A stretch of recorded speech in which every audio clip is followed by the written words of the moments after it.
Hello students, तो कैसे हैं आप लोग। स्वागत है एक बार फिर आज इस क्लास में, class number 7 that is part 7 studies का, जिसमें मैं आपको लगातार स्टडी से फर्स्ट चैप्टर और सेकंड चैप्टर की तरफ बढ़ रहा हूं, जिसमें कलेक्शन ऑफ डेटा की बात कर रहे थे। हम कलेक्शन ऑफ डेटा के प्राइमरी डेटा और सेकेंडरी डेटा का कलेक्शन कैसे करते हैं इसको ऑलरेडी मैं बता चुका हूं। आज की इस क्लास में बताने वाला हूं कि सेंसस मेथड क्या होता है। What do you mean by census method. देखिए, सेंसस का मतलब वैसे तो हिंदी बोलते हैं जनगणना, यानी कि it is the counting of the population of the country के टोटल पॉपुलेशन की जहां काउंटिंग करते हैं उसको सेंसस बोलते हैं। हमें पता है इंडिया में हर 10 इयर्स में क्या होता है, सेंसस होता है, मतलब लोगों की पॉपुलेशन की काउंटिंग की जाती है। अब क्योंकि यहाँ पर लोगों की काउंटिंग होती है, जैसे इंडिया एक बड़ी कंट्री है, यहाँ पर नंबर ऑफ पीपल भी बहुत ज्यादा है, ठीक है ना। तो हर गांव में जाना, हर कस्बे में जाना, हर शहर में जाना, हर मोहल्ले में जाना, पहाड़ों के कोने कोने में जाकर लोगों की काउंटिंग करना, एक्चुअली में कितने लोग हमारे कंट्री में है according to caste, according to literacy rate, according to birth, child and death, हर चीज जो है देख के इसमें एक जो है एक डेटा कलेक्ट किया जाता है। यहाँ पर हर एक चीज का, हर एक पर्सन का जो है कंप्लीट इंफॉर्मेशन कलेक्ट किया जाता है। इसको हम सेंसस बोलते हैं। कहने का मतलब ये हुआ कि ये डेटा कलेक्शन का एक ऐसा मेथड है जहां पर हर एक डेटा को कवर किया जाता है, हर एक आइटम को कवर किया जाता है, उससे रिलेटेड जो वैरायटी ऑफ इंफॉर्मेशन है उसको कलेक्ट किया जाता है। अगर हमें सेंसस मेथड को डिफाइन करना हो, उसकी मीनिंग को लिखना हो कि कैसे लिखेंगे, एक बहुत बढ़िया और सिंपल सा डेफिनेशन देखिए आपके सामने मैंने लिखा हुआ है। What do you mean by census method? Census method is that method in which data are collected covering every item of the universe. Of the universe का मतलब होता है जहां से डेटा कलेक्ट करने उस कंप्लीट एरिया का, जितने भी एरिया में जो भी आइटम है उन सभी आइटम से रिलेटेड जो भी डेटा कलेक्ट करते हैं उसे हम सेंसस मेथड के अकॉर्डिंग जानते हैं। और population relating to the problem under investigation, हमें जिस चीज से रिलेटेड डेटा चाहिए उस रिलेटेड से डेटा कलेक्ट करने के लिए हम पूरे एरिया के जब हर एक आइटम को पर्सनली, हर एक आइटम को डायरेक्टली उससे रिलेटेड इंफॉर्मेशन को कलेक्ट कर लेते हैं, वही सेंसस मेथड होता है। और बात करते हैं इंडिया का जो सेंसस होता है, जैसे कि मैंने अभी बताया हर 10 साल के बाद होता है। इसलिए क्यों?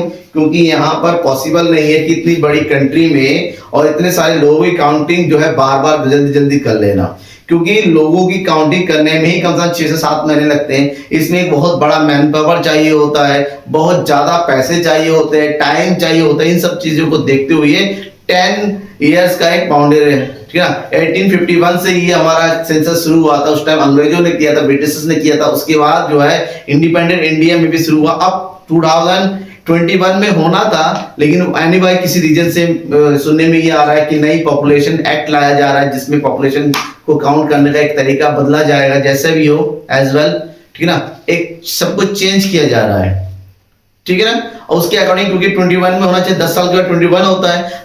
अकॉर्डिंग टू 2011 के अकॉर्डिंग इंडिया की पॉपुलेशन कितना कहा गया था? 140 करोड़ कहा गया था। और ये 10 साल यानी कि लगभग 13 ईयर हो चुके हैं मेरे ख्याल से। इसमें 40 प्लस कर दीजिए और तो 180 के आसपास तो पॉपुलेशन पहुंच ही गई होगी, ठीक है ना। तो ये सब चीजों को देखते हुए हमें ये समझना है कि सेंसस क्या है। सेंसस का मतलब समझिएगा कि जैसे फॉर एग्जांपल एक स्कूल की बात करते हैं। एक स्कूल में अलग अलग क्लासेस में जो नंबर ऑफ स्टूडेंट्स है, जब सारे के सारे स्टूडेंट को काउंट किया जाता है, उनसे रिलेटेड डेटा कलेक्ट किया जाता है। जैसे फाइनल एग्जाम होता है और फाइनल एग्जाम में हमने डेटा कलेक्ट किया और क्योंकि हम कितना नंबर लेके आ रहा है, क्योंकि अब फाइनल एग्जाम करना पूरे साल में हर महीने करना पॉसिबल नहीं है, क्योंकि यहाँ पर टाइम चाहिए होता है, कॉपी चेक करना होता है। ऐसे में साल में लास्ट में एक बार लिया जाता है। उससे कौन बच्चा क्या पढ़ रहा है, कितना पढ़ रहा है, हर एक चीज किसी का जो है पर्सनली डेटा जो है क्या हो जाता है, कलेक्ट हो जाता है। पर्सनली उसके बारे में जानकारी मिलती है। तो ये भी सेंसस मेथड का ही एक एग्जांपल होता है, ठीक है। अब बात करते हैं सेंसस मेथड का यूज हम कहां कहां करते हैं और कैसे कैसे करते हैं। सबसे पहले बात करते हैं सूटेबिलिटी।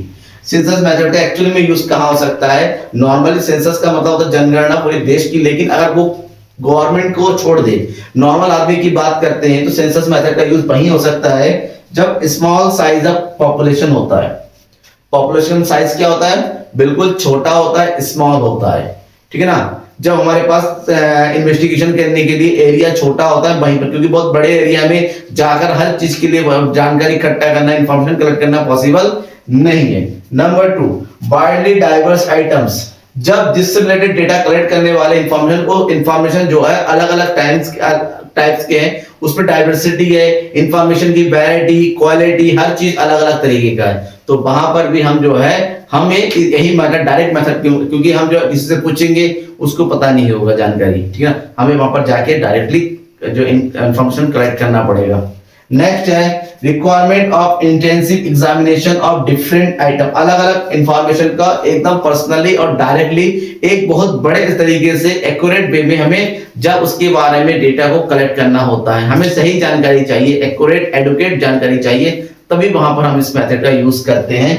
नेक्स्ट वन है high degree of accuracy and reliability, जब डेटा जो इंफॉर्मेशन है उसकी जो एक्यूरेसी है बहुत ज्यादा, हमें सही जानकारी चाहिए। जैसे सेंसस होता है, जनगणना होती है, वो लोग अब गवर्नमेंट को सही जानकारी हमारे एक्चुअली में कंट्री में कितने लोग जो है रह रहे हैं, इंक्रीज रेट, डेथ रेट क्या है, बर्थ रेट क्या है, लिटरेसी रेट क्या है, लिटरेसी रेट क्या है, एम्प्लॉयमेंट रेट क्या है, हमें एक सही जानकारी मिलनी चाहिए। तो उसके लिए हम क्या करते हैं, डायरेक्टली गवर्नमेंट जो है हर 10 साल में डायरेक्ट डेटा कलेक्ट करती है, ठीक है ना, जिससे डेटा एक्यूरेट हो। तो ये होते सेंसस मेथड।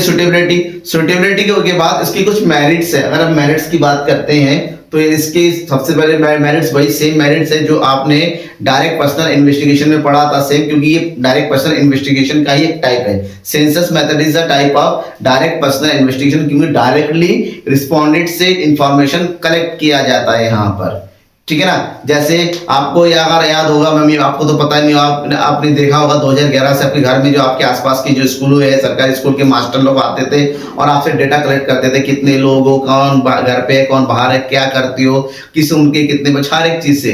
तो वो उसका मतलब होता है वो सेंसस चल रहा था उस टाइम। सबसे पहली बात इसकी मेरिट्स, इस मेथड से जो भी डेटा कलेक्ट होता है वो रिलायबल होता है और एक्यूरेट होता है, क्योंकि डेटा ओरिजिनल है, डायरेक्टली डेटा इन्वेस्टिगेटर कलेक्ट करता है, ठीक है ना। नेक्स्ट लेस बाइस्ड होता है, क्योंकि यहाँ पर जो डेटा इन्वेस्टिगेशन के ऑब्जेक्ट के अकॉर्डिंग वो कलेक्ट करना पड़ता है, यहाँ पर किसी भी तरह की बाइस होने की चांसेस नहीं होती है। एक्सटेंसिव इंफॉर्मेशन, जो इंफॉर्मेशन का जो सोर्स होता है, जो डेप्थ होती है वो ज्यादा होती है, हम एक बार में बहुत सारा इंफॉर्मेशन यहाँ पर कलेक्ट कर लेते हैं। जैसे सेंसस की बात करते हैं, किसी के घर में कितने लोग हो, ठीक है, आपके घर में कितने लोग हैं, बोलते हैं हमारे घर में जो है 5 मेंबर है, ठीक है, 5 मेंबर में कितने 80 से ऊपर है, कितने 60 से ऊपर है, कितने 40 से ऊपर है, कितने मैन है, कितने वुमेन है, कितने लिटरेट है, कितने इलिटरेट है, ठीक है ना, कितने लोग जो है स्कूल जाते हैं, कितने बच्चे स्कूल नहीं जाते हैं, कौन हाउसवाइफ है, कौन जो है फॉर्मल वर्क कर रहा है, कौन कैजुअल में है, कौन फॉर्मल में है। इन सब चीजों से वैरायटी ऑफ इंफॉर्मेशन कलेक्ट किया जाता है इस मेथड्स के थ्रू।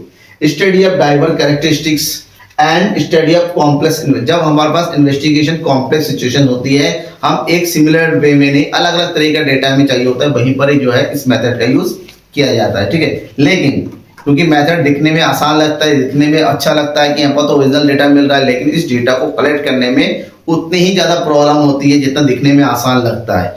क्यों?